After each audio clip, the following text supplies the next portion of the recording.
Gabor Scheiring is Assistant Professor of Comparative Politics at Georgetown University in Qatar. You're also a former member of the Hungarian Parliament, Gabor.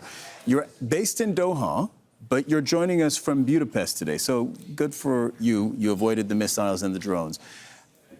Strategic reserves are being released by multiple countries. The 32 countries that are members of the International Energy Agency are releasing 400 million barrels of oil to try and contain the rise of oil prices. But that, as it's been explained to me, is just a stopgap measure.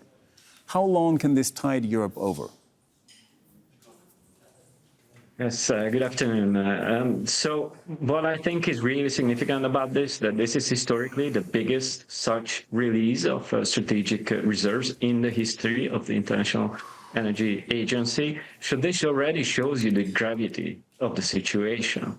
And another really important factor about this release is that its effects can be only really temporary. I mean, this is a psychological intervention into the markets, but we're witnessing a continued escalation of the crisis that disrupts the flow of oil and gas.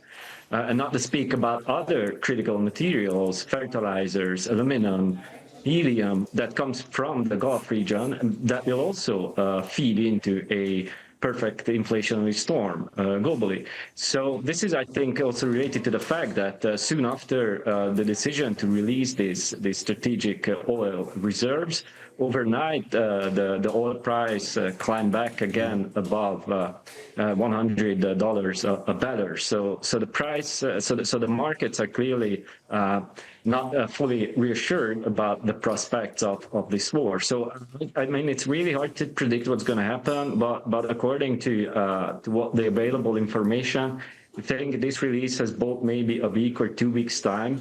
But if we're talking about significant disruption beyond the end of March, I think we're entering a significant global energy and economic crisis scenario.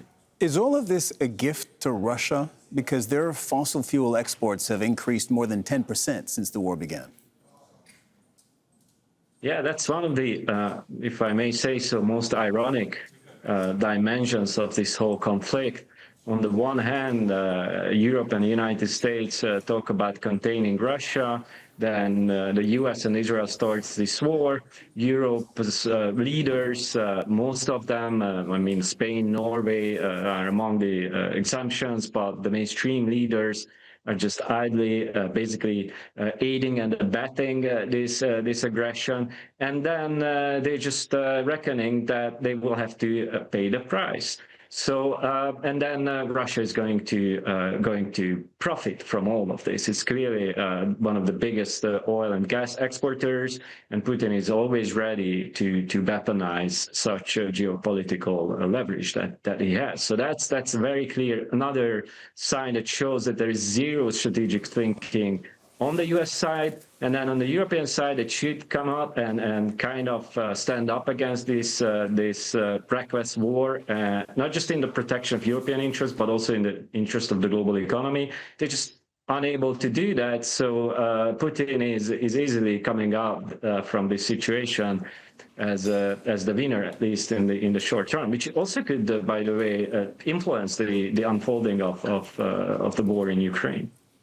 Gabor Scheiring, Assistant Professor of Comparative Politics at Georgetown University in Qatar. Thank you so much for joining us today. We appreciate your time.